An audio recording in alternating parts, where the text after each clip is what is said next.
আসসালামু আলাইকুম ভিউয়ার্স, কেমন আছেন? আশা করি সবাই ভালো আছেন। আলহামদুলিল্লাহ আমিও ভালো আছি। তো আজকে আবার আরেকটি নতুন রেসিপি নিয়ে আপনাদের সামনে উপস্থিত হয়ে গেলাম নাহিদ আশা কিচেনটিতে।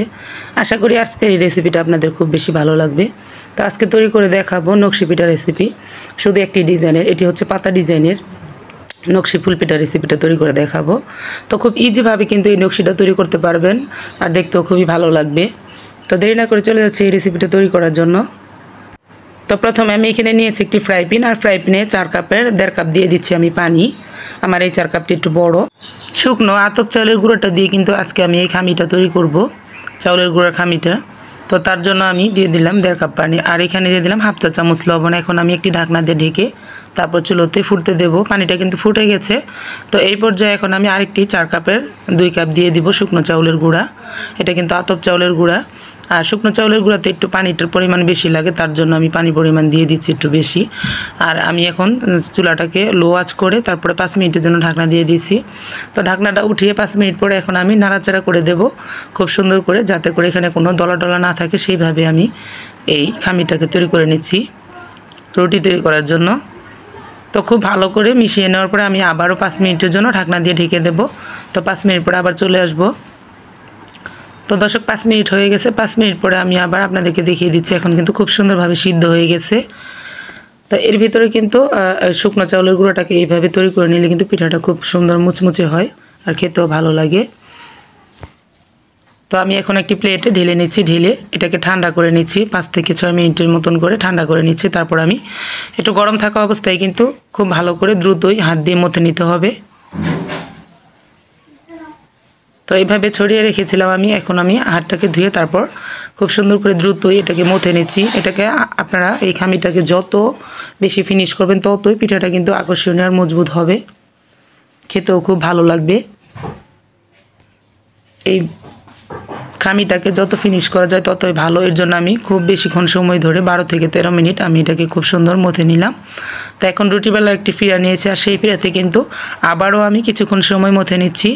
একটু তেল লাগিয়ে নিয়েছি, তাতে করে হাতে লাগবে না, পিঠাতেও লাগবে না, খুব সুন্দরভাবে কিন্তু মথে নেওয়া যাবে। তো দর্শক আমার একটু ঠান্ডা লেগেছে, এর জন্য আমার ভয়েস একটু সমস্যা হচ্ছে, গলাটা বসে গেছে, তা আপনারা বুঝে নেবেন। তো আমি রুটিবেলার ফিরাটাও কিন্তু 5 মিনিটের মতন মথে নিয়েছি। মথে নেওয়ার পরে আমি এভাবে ছোট ছোট করে কেটে নিচ্ছি রুটির জন্য। তো আমি এখানে 8 থেকে 9টা পিঠা তৈরি করব এর জন্য। তো এইভাবে দেখুন আমি ছোট ছোট করে গোল গোল করে ঢাকনাতে ঢেকে রাখছি, যাতে করে এটা আবার শুকিয়ে না যায়। আর এখান থেকে এক পিস নিয়ে এখন আমি পিঠাটা তৈরি করব। তো প্রথমে আমি রুটিটাকে বেলে নিচ্ছি।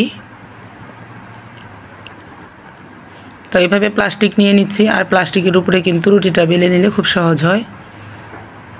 তো প্রথম রুটিটা আমি ফিরাতে বেলে দেখালাম, তারপরটা আমি প্লাস্টিকে বেলে দেখাবো। আমি 2 ধরনের ভাবে পাতা পিঠাটা তৈরি করে দেখাবো, এই পাতা ডিজাইনের পিঠাটাকে।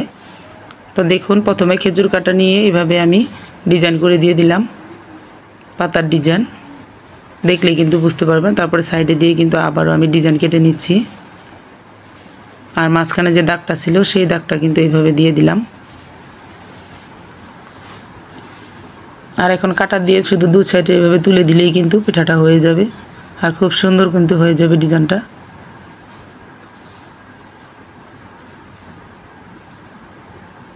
তাই তো দেখুন এখন আমি ভি শেপ করে নিয়েছি, একটি কয়েলের স্ট্যান্ড দিয়ে কেটে নিচ্ছি। আর খুব সহজে কিন্তু স্ট্যান্ড ছাড়াও কিন্তু কাটাকাটি ঝামেলা ছাড়াও কিন্তু খেজুর কাটা দিয়েই এই পিঠাটাকে কেটে নেওয়া যাবে, সেটাও আমি পরের পিঠাটাতে দেখিয়ে দিচ্ছি। আমি 2টি পিঠা আপনাদেরকে দেখিয়ে দিচ্ছি, তারপরে সবগুলো পিঠা আমি এইভাবেই তৈরি করে নেব। খুব ইজিভাবে কিন্তু নকশি পিঠাগুলো তৈরি করা যায়, আর এইভাবে নকশি পিঠাগুলো তৈরি করে নিলে কিন্তু খেতেও খুব মুচমুচে হয়।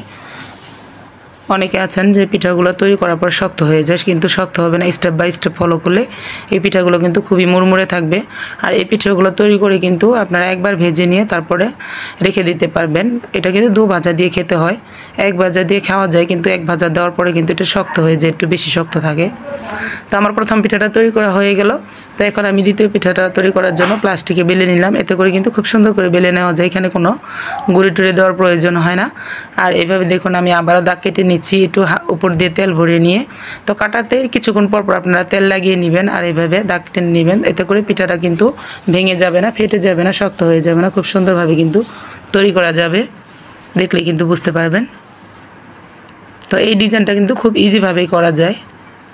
তো নেক্সট টাইম আমি আরও পিঠার ডিজাইন দিব আপনাদেরকে, তখন আপনারা কিন্তু আরও দেখতে পারবেন। তো এক এক করে এর জন্য আমি পিঠার ডিজাইনগুলো আপনাদেরকে দেখিয়ে দিলাম। আর দেখুন আমি এখন খেজুর কাটা দিয়ে কীভাবে কেটে নিচ্ছি। শুধু হাত দিয়ে এভাবে জুড়ি জুড়ি করে করে দিলেই হয়ে যাবে। দেখুন এই তো হয়ে গেল, খুব সহজে কাটা, একদম ঝামেলা ছাড়া। এভাবে কিন্তু অনেকগুলো পিঠা তৈরি করতে পারবেন। তো দেখুন আমি সবগুলো একইভাবে তৈরি করে নিলাম। এখন আমি চুলাতে ভাজতে নেব। আর শেষের পিঠাটা আমি এইভাবে তৈরি করে নিয়েছি। যেহেতু আমার খামি শেষ হয়ে গেছে, এর জন্য আমি এটা এমনিতে একটু শেপ দিয়ে দিলাম ডিজাইনের। আর দেখুন মাশাআল্লাহ পিঠাগুলো সবগুলো কত সুন্দর করে শির উঠেছে, আর দেখতে কত সুন্দর দেখা যাচ্ছে সবগুলোকে। তো এখন আমি ফ্রাই প্যানে তেল বসাইছি। আর তেলটা কিন্তু খুব হাই হিটে একদম ভালো করে গরম করে নিতে হবে। মিট গরম করে নিলে কিন্তু হবে না, একদম হাই হিটে গরম করে নিতে হবে। তাহলে পিঠাটা দেওয়ার সাথে সাথে পিঠাটা উপর দিকে ফুলে উঠবে। ফুলে ওঠার পরে বুঝতে হবে যে হ্যাঁ একদম পারফেক্ট আছে। আর যদি পিঠাটা নিচে পড়ে যায় সেই পিঠাটা কিন্তু শক্ত হয়ে যাবে, মুচমুচে হবে না। তো দেখুন আমার এই পিঠাগুলো কিন্তু লুচির মতন উপর দিকে ফুলে উঠতেছে সাথে সাথে, কারণ তেলটাকে আমি একদম হাই হিটে গরম করে নিয়েছি এর জন্য।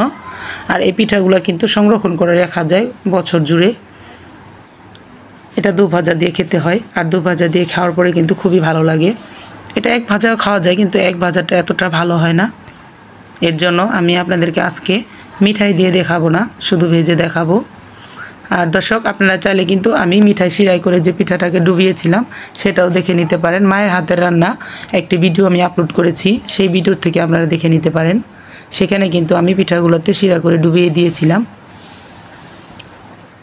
তো দেখুন উপর দিকে যখন উঠে যাবে তখন কিন্তু চুলাটাকে মিডিয়াম লো আঁচ করে বাকিটা কালার করে নিতে হবে। আর হাই হিটেই কিন্তু আবার পুরোটা পিঠা তৈরি করে নেওয়া যাবে না, তাহলে কিন্তু পুড়ে যাবে। আর পুড়ে গেলে কিন্তু পিঠাটা ভালো লাগবে না। যেহেতু এটা আবারও আমি ভেজে নেব এক সপ্তাহ বা 15 দিনের পর এরকম করে। তো এর জন্য এখন কিছুক্ষণ পর কিন্তু উল্টে পাল্টে দিয়ে হালকা ব্রাউন কালার করে নামিয়ে নিচ্ছি। খুব একটা কালার নেওয়া যাবে না, একটু সাদা কালারই থাকবে, আর হালকা শুধু ব্রাউন কালার হবে, কাঁচা থাকবে না। এই যে দেখুন কালারটা কিন্তু চলে আসছে। তো এই পর্যায়ে কিন্তু আমি পিঠাগুলো নামিয়ে নিয়েছি। আমি সবগুলো পিঠা একইভাবে কিন্তু ভেজে নিয়েছি। আর দর্শক আমি ভিডিওটা রাত্রে তৈরি করেছি, এর জন্য কিন্তু এখানে বেশি একটা বোঝা যাচ্ছে না। তো আমি দিনে পরে আরও ভিডিওটা ভালো করে দেখিয়ে দিয়েছি আপনাদেরকে। দেখুন এই যে পিঠার ডিজাইনগুলো কিন্তু এখন সব ফুটে উঠেছে আর দেখা যাচ্ছে, আর ভাজাটা খুব সুন্দর হয়েছে। তো আপনারা চাইলে এরকম করে পিঠাগুলোকে কিন্তু একটা পাতিলের ভিতরে, সিলভারের পাতিলের ভিতরে রেখে তারপর উপর দিয়ে পলিথিন দিয়ে মুখটাকে বেঁধে তারপর আপনারা সংরক্ষণ করতে পারেন মাস জুড়ে। যখন ইচ্ছা তখন কিন্তু আরেকবার তেলে ভেজে তারপর উঠিয়ে এইভাবে শিরা করে, মিঠাই শিরা করে কিন্তু ডুবিয়ে নিতে পারবেন। আবার গরম গরম চিনি দিয়েও খেতে পারবেন, আবার চাইলে এমনিতেও খেতে পারবেন আপনাদের ইচ্ছে মতন। আর এই পিঠাগুলো কিন্তু বিয়েবাড়ি ডালাতেও দিতে পারবেন। তো দর্শক যদি আমার এই ভিডিওটি ভালো লাগে তাহলে আমার চ্যানেলটিকে সাবস্ক্রাইব করে একটি লাইক দিয়ে পাশে থাকবেন, আমাকে কমেন্টে জানিয়ে দিবেন। আর আমার নতুন ভিডিও পাওয়ার জন্য বেল বাটনটি বাজিয়ে দিবেন। তো আজ এই পর্যন্তই, আরও একদিন চলে আসবো নতুন কোনো একটি ভিডিও নিয়ে ইনশাআল্লাহ। ততক্ষণ পর্যন্ত আপনারা সকলে ভালো থাকবেন। সকলকে জানাই অসংখ্য ধন্যবাদ।